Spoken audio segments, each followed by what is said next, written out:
In this video, guys, I want to talk about artifacts. The best artifacts to prioritize as soon as you're getting dupes from every single rarity. I'm going to explain you why. I'm going to do a tier list for artifacts probably at some point next week where I'm going to rank every single one of them and give you tons of details about them.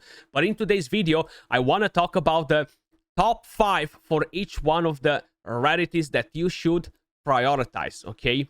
Before we get into that, if you want to put your hand on free rewards and you want to help and support the channel, head over to announcement, bind your invitation, use code Skratch on this freaking potato website that just doesn't work properly. And you might have to retry it multiple times, guys. Refresh, change browser, change device to be able to claim the rewards and stuff like that, because they have some resolution issue that doesn't allow you to select the character sometimes, or it's just a black screen or stuff like that. So it's just a matter of retrying it on different devices or browsers, etc., which sucks. But let's talk about artifacts. Before we get into it, actually, a lot of you guys tend to do this mistake and panic. When you get a dupe, guys, especially early on, do not empower your characters. The return for it is so freaking little that is not worth it. But if by any chance you are doing it and you're inspiring your character, do not worry, because you can reset it for free. You see it right behind my big head, reset inspiration, and you can do that on and on and on. So if you already got some dupe characters and you've done the silly mistake of quickly empowering them thinking that they're going to absolutely break the game, which they're not doing it, don't panic, you can reset it. And head over to the exchange and let's talk about freaking artifacts, because this is something that will change the game, not a dupe empowering your main. But there are a lot of artifacts in here. Some of them will require you to use dupes from the same elemental affinity, okay? Some of them are good. Some of them you should acquire, but is not by any means a priority. The main artifacts you should prioritize for mythicals are the following. The very first one and most important one is going to be the Witch's Remains. This will allow you to put AoE defense down, which will boost your damage across the entire game, across all of your teams, no matter what elemental affinity they are. So this is the #1 priority artifact that every single person should purchase. Hands down, no questions asked, okay? Really, really good. It gives you HP and accuracy, but the defense penalty is massive. Then, the next one that you should prioritize, in my opinion, is going to be the Rift Hourglass. This, once again, it will give you tons of value across all of your characters, across all of the game modes, including PvP. This will give you skill haste. Now, skill haste in this game is speed. If your characters do not have scrolls, they're going to be slower. They're not going to be able to rotate their skills as often. So that's where skill haste comes in play, enabling you to rotate those skills much faster, even though you don't have scrolls on them. If we're talking about competitive PvP, you want to have more skill haste to move first. So even if you have them scrolled, this is going to be extremely powerful. It gives you HP and accuracy. 100 extra skill haste is going to be massive on all of the characters. Even if you have them scrolled in some of the dungeons, enabling them to rotate much, much faster is going to be key to allow you to succeed and defeat some of the bosses that we have in game. So Rift Hourglass is the #2 priority for any person, okay? Then, that's where it becomes a bit trickier, because it's pretty hard for me to tell you, make this your priority right now. But we still have a few very, very good artifacts in here that can be game-changing. Now, the Gatekeeper Staff is crazy powerful, and it will be more powerful in Season 2 on Garius.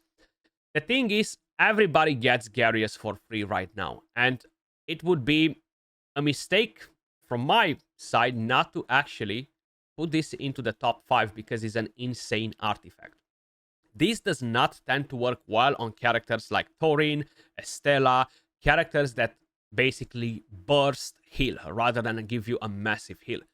Because all the over-healing will be converted into a shield, okay? And this gives you skill haste and defense, which makes your Garius move even faster, or whatever character you might be using it on.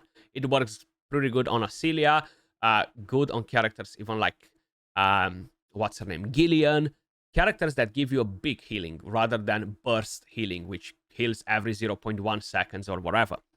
So this is a very, very strong artifact too. And yes, it will give you quite a bit of value this season too for a lot of players, especially once you're going to be able to build your Gyarius with defense percentage pieces, and we're going to be at a higher level. Then we do have the Downpipe Organ and the Solar King's Horn, which to me, they're kind of like head-to-head, okay? Downpipe Organ will boost your damage across all of your teams. This will basically be equipped on one of the characters with high attack, and that will boost the attack for all of your other characters in the team. So that is really, really good. Again, it can give you up to like even 600, 700, 800 more attack on a character, which, yes, is pretty damn crazy to have so much more attack on one of all of your units in the team. This excels versus all of the bosses in all of the fights, okay? So it's a very important artifact. But then if your main priority is to push crazy damage in a Vortex and other things like that, and you're going to go for a fire, poison team, this Solar King's Horn is massive on characters that do burst healing. When the wearer heals an ally, increases the ally's damage by 5% for 10 seconds up to 3 stacks. So when we're talking about characters like Florbart, characters that burst heal, they will give you these 3 stacks instantly, okay? And you're gonna do 15% more damage for 10 seconds every time he's going to burst heal you, okay?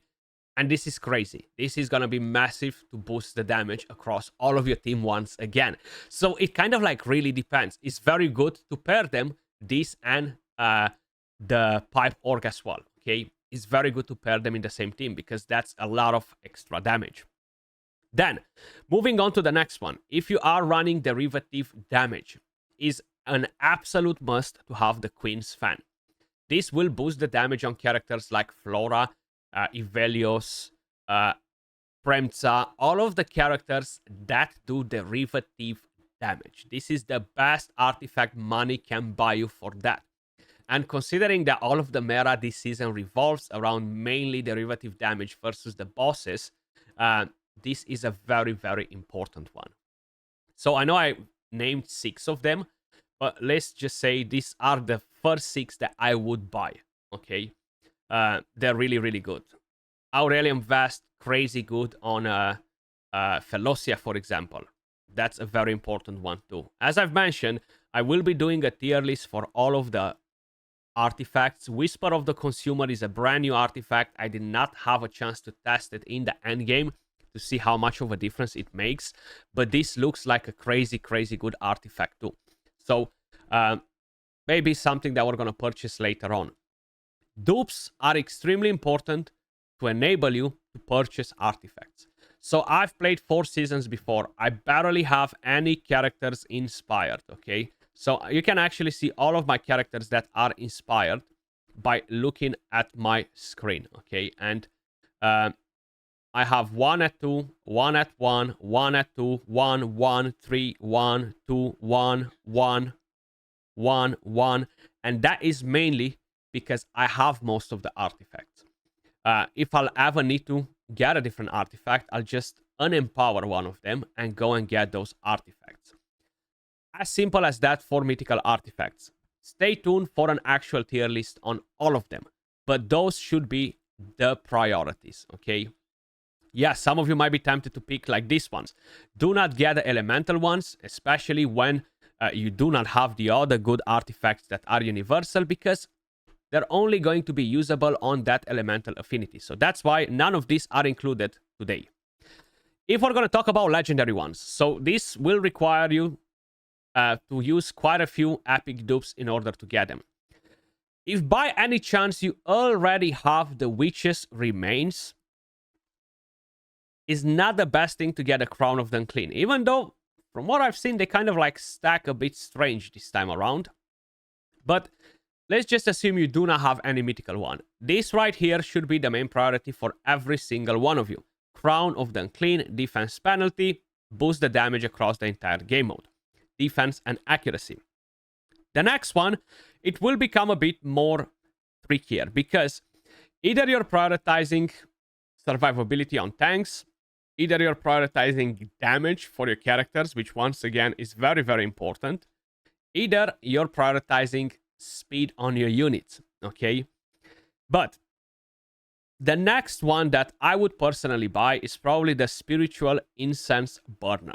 So this, once again, it will give me 10% ultimate energy every time I'm using my ultimate skill, which overall will enable me to use my ultimate skill more often.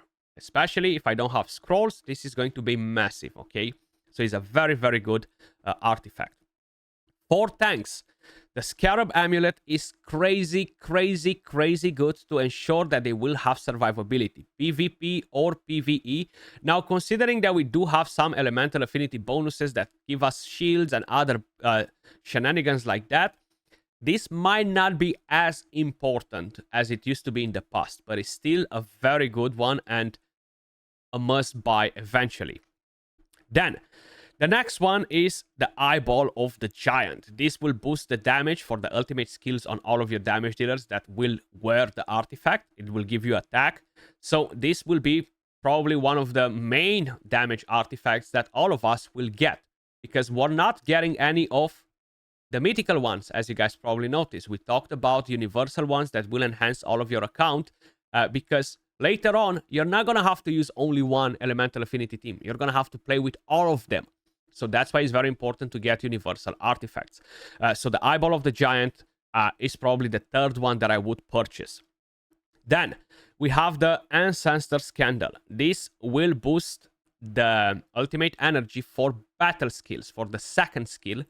And this is massive too, because it will give you more ultimate energy, which will enable you to use that skill more often. So overall, really, really important and impactful. So those are 4 artifacts. Then, moving on to the next one. We do have, of course, the Antinia's Tiara. This will boost the shield, okay? Is a very good one for characters that shield. And you will require to use characters that shield, especially in the end game. And this is a very, very good artifact too.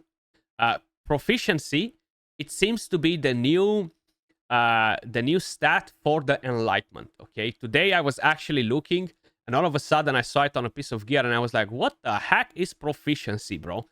And I did not check yet, but I just clicked on this, and I've just seen what proficiency is. So in the past, this used to be called Enlightenment, but it seems like proficiency is the new stat that will enhance Enlightenment. At least that's what I think, right? So this is going to be very, very important. And I can actually check that by looking at the Queen's Fan. Derivative damage, blah, blah, blah, blah, blah, blah. Okay, it doesn't say anything about the stat, but I'm pretty sure that is the Enlightenment, yeah. I don't think anything else actually gives Enlightenment from any of these... Actually... Proficiency, yeah. Proficiency is the new Enlightenment, guys. I can confirm that 1000%. So, yeah. I would probably get the Antinia's Tiara. If you have a character like Adolphus, a character like... what's his freaking name? The light one. I actually literally forgot his name right now. He's an epic character, which is a really, really good one. Where are you hiding? Nathaniel. Really good character that puts shield. That's the right artifact for these characters, okay? Really important. Manticore statue, really good to boost the damage for the battle skill. And then the other ones, the Arcane Music Box is going to be massive when you have a shield on your team, okay? So you need a shield in the team to make sure that this damage bonus will apply to all of the skills. But it's a very solid one too. But that's probably something that I would get as the 6th artifact. Wine of the Dragon Blood, a good one for Dauntless characters. This is something that you will be able to eventually just buy fully, right? You're going to buy all of this shop without a problem. But it will require you to do probably the 600 plus summons in order to get that done. Then, from the rare ones / epics, we have a few that are good. Volcanic Disc will boost the damage on your characters. Luminary Order Gospel will boost the healing on your healers. So these two probably will be the priorities. Getting the Banner of the Oath, good for tanks. Getting the Dancing Hero very good as well for Dauntless characters and to boost the damage on the others as well. The Ancestor Bone will give you crit damage. Not necessarily the best, but it's still decent-ish. We have the... what do we have? Troll's Heart, what does it do? Just HP. The other ones are not as good, right? They're not that crazy. So probably I would get 1, 2... sorry, 3... 5 is just Enlightenment, so no. 4. And then this is easy to buy them all. But in terms of priority, Luminary of the Gospel, Volcanic Disc, Banner of Oath. And then slowly you're going to easily end up to buy them all because we're talking about rare characters. So if you're free to play, it might take you a month, but you're going to eventually buy them all. That's pretty much it for this video, guys. As I've mentioned, I will be doing a tier list for all of the artifacts and stuff like that. Those should be your priorities, okay? Do not empower your characters because you're not going to gain value. The main thing is get the artifacts that I've named, especially the mythical ones, the first 6 ones. Those will absolutely change your account. Much love. Appreciate all of you guys watching. Do not forget, if you want to put your hand down, free rewards, and you want to help and support the channel, code Skratch, ladies and gentlemen. I don't know why some of you guys have been watching me for a very long time. You know that probably I used to have a partnership with Soundstripe, and all the time on streams, me and Deadwood Jedi, we always used to kind of like joke with each other, use code Skratch, use code Deadwood Jedi. So now I can constantly repeat it. Use code Skratch, guys, you know. But this website is pretty buggy. You're going to have to retry it a few times, different devices, all that stuff. But I really, really appreciate all of the support, guys. And yes, I will catch you all in the next one. Peace.